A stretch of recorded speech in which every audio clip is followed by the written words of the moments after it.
Hi everyone, welcome back again to my channel. My name is Timmy. I'm a registered nurse in Canada. In today's video, I want to share tips, tricks, things to think about to help you prepare for your labor experience.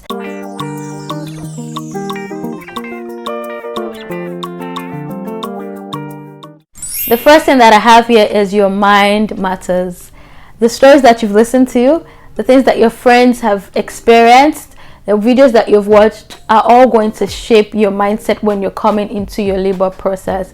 One thing that I think is really helpful to do in this moment is to create affirmations for yourself where you're telling yourself that you can do it. You've carried your baby for 9 months. You, woman, can go through your labor process successfully. So in this moment, what I want you to do with your mind as you're preparing for your labor experience is to affirm yourself that you're capable. It's to affirm yourself that you have everything that you need. It's to affirm yourself that this is doable. It's to affirm yourself that even though it's painful, you can do it. You can go through this process. People have gone through it before you.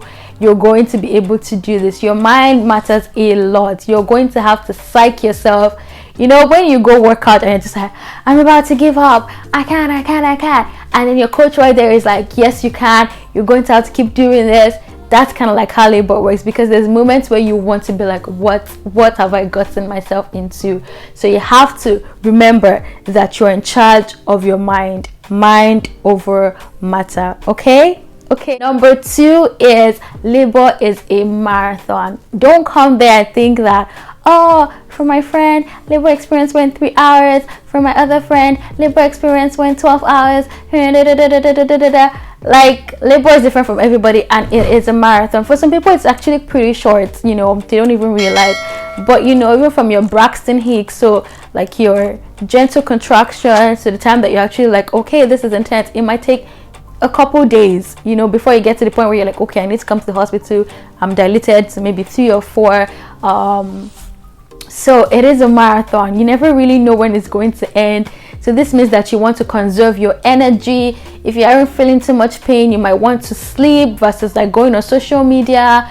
You might just always want to just conserve that energy as much as possible. If you're running I don't know if you've seen people run like 1500 meters race, they're like jogging kind of like at first, and then they're speeding things up at the end. So that's how kind of labor works. So you want to conserve that energy and know that it is a long process. So don't prepare for the short haul. Kind of prep your mind for what if this goes longer than what I'm anticipating. So that's number 2. Number 3 is your bed plan or bed preference. So it's okay to have a plan like maybe I want my husband or my spouse or my partner to cut the cord, or whoever is there supporting you, or I don't want a certain intervention, so maybe I don't want my water to be ruptured, I want it to break naturally. It's okay to have those birth plans and those birth preferences, but be flexible. Labor is one of those things you cannot accurately predict. You can ascertain from different things that have happened that this is likely to happen, but sometimes it doesn't go that way. So have a birth plan if you want one, but also make sure that you're flexible to different conversations and interventions that might need to happen for the safety of yourself and of your baby. So this is even if you've planned to have a vaginal birth and there comes a time in your labor process where baby's heart rate isn't doing so good and you have to switch to a C-section. I know it can be tough on you, especially if your mind isn't prepared for it, but I want you to also go there knowing that the goal at the end of the day is healthy mom, healthy baby. It doesn't matter how that baby comes out, as far as both of you are alive and well to be able to care for each other, for you to be able to pour into your baby, then that's what really matters. So have a birth plan. That's amazing. It's good. I think it also gives you a degree of control, but sometimes things don't really go as planned, and be okay. I want your mind to be prepared enough to be okay. So in that moment, you're not overwhelmed. You're like, okay, this might have not been my first preference, but it's okay. All right. Number 4, pain control. How do you plan to handle pain? Because it's going to be painful. Do you want an intervention? We're getting an epidural. What have you heard? What are you learning? A lot of times I find that people are coming in with like myths about the epidural not being safe. For the most part, it is safe. And then you're going to discuss there's things that could put you more at risk, you know, that it would not be as safe as it would normally be for the average person. These are things to discuss with your doctor. But also have a solid plan for pain control. Okay, so there's usually non-pharmacological method where you don't have to use medication, where there's just rubbing of the back, but at some point they might not really help you. But just make sure that you're gathering enough facts about epidurals and not just being like totally I read on a nurses forum, or I read on a baby forum or pregnancy forum this, which might not be true in all cases. Speak to your doctors, speak to your nurses, discuss your fears with them, and then decide what is best for you in that time. Okay. Number five, your comfort is really important through this process. So remember, it's a marathon. You want to bring in things that make you feel a lot more comfortable. Maybe your home pillows, your home blankets, candles, low lights, things that make you just feel less stressed and more relaxed, things that cause less anxiety for you. These are kind of ways that you can sort of almost feel like you're in control of the situation. So whatever makes you feel comfortable, if you have a playlist that just suits you at the time, get those things ready. You would really need them. 6, if you're able to, please keep moving as much as possible. When your nurses or your doctors suggest or your doula, whoever supporting you suggests motion, please move. Your body needs that movement. Your body needs that dancing around to get your baby moving and get your baby positioning right to come down during the labor process. So don't just I don't want to do anything. It is essential that you move around. So please embrace moving around. Number 7, ask questions. When you're unsure, when you don't know what's happening, it's good to always ask questions. Like, everybody wants you to be safe. Don't feel like I don't want to talk about this. It's your right to be able to ask questions about your care. So by all means, ask questions. If you're not sure what's going on, please ask questions. Number 8, the labor process is painful. Like I said, you need to have something for pain control, like a plan.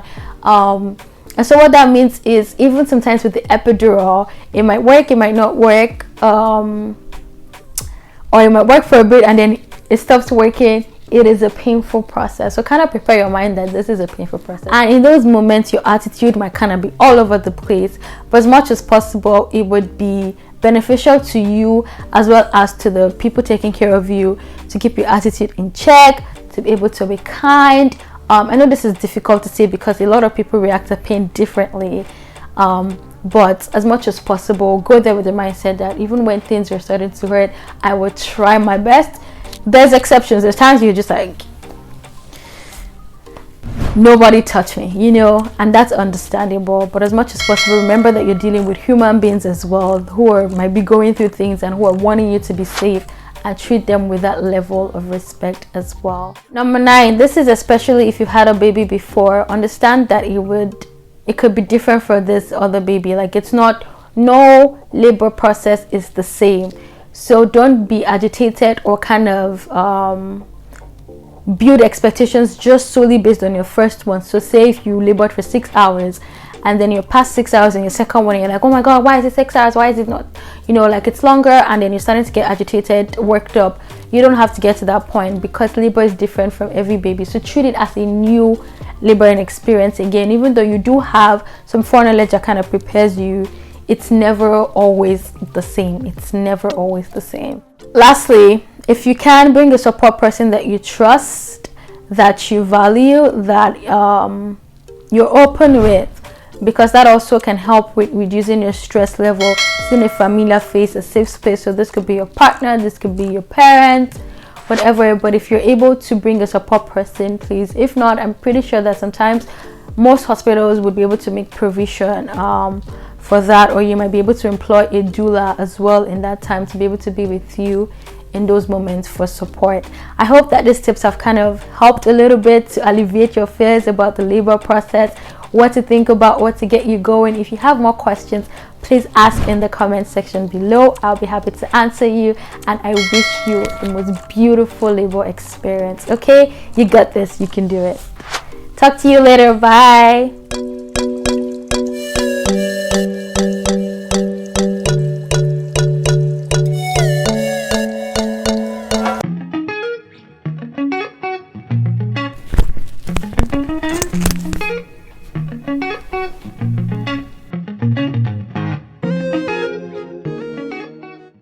Hi guys, welcome back again to my channel. My name is Timmy. I'm an RN in Canada, And today on this video, in today's video, I want to share with you some tips, tricks, thoughts to help you have a okay, it is a painful process, so kind of prepare your mind that this is a painful process. You've never gone through it before, and it would really hurt. I hope that's not scaring you in a way, but just so you're prepared, so that when it starts to hurt, okay, no, don't say that.